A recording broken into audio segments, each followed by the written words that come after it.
not for the first time, I've been rendered excited by a film that includes both Doris Day and James Cagney.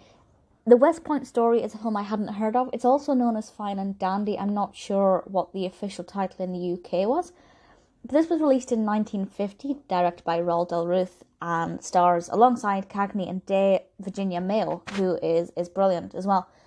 And I love this. So the description from IMDb is as follows. A Broadway director helps the West Point cadets put on a show, aided by two lovely ladies and assorted complications. The whole two lovely ladies thing seems like a bit of a weird way to say it, but it's actually really important because initially this is going to be an all-male production, because obviously they're all male cadets. It's the 50s. And that gives us some pretty comedic scenes where they're very aware that they're playing princesses and they're being very feminine. But at the same time, it works really well because we have James Cagney, who plays Bixby, giving these performances and showing them how to kind of act as these female characters. And as the film progresses, they put on the show and they have different problems. Bix has to get a bit more involved in the cadet lifestyle, which is brilliantly funny. The film does take quite a more serious turn at one point, which I would have rather continued that kind of comedic tone throughout, because it's a very funny, entertaining film, very light-hearted, but there are times when it gets a little bit more serious, and I know that it kind of needs that to make it a little bit more important. But with this kind of film, I love this for pure escapism. And especially because it's 70 years old. But it's not so bad or so strong that it kind of dampens my spirit. Obviously, given the nature of this narrative, we get a lot of performances. Cagney's tap dancing is just absolutely impeccable. His footwork is amazing. Tap is my favourite type of dance. I can't dance at all.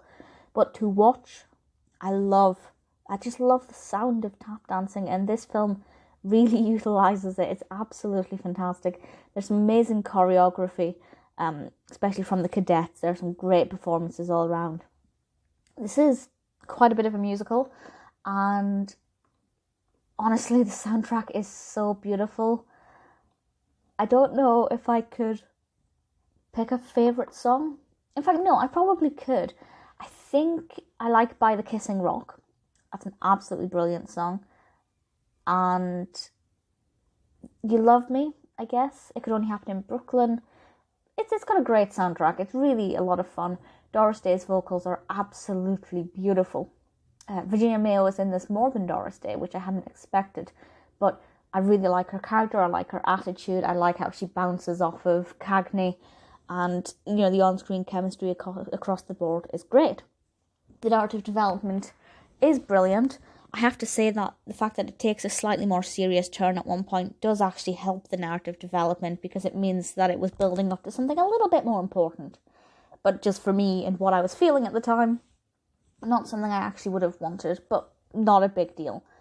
The costumes are gorgeous. As always, Doris Day gets the most amazing outfits, and it's an absolute delight to watch. Cagney definitely gave a standout performance here. His character is often referred to as a ham actor, and that's definitely the case. You can completely see that. His performance is often over the top and high energy, and he's absolutely fantastic.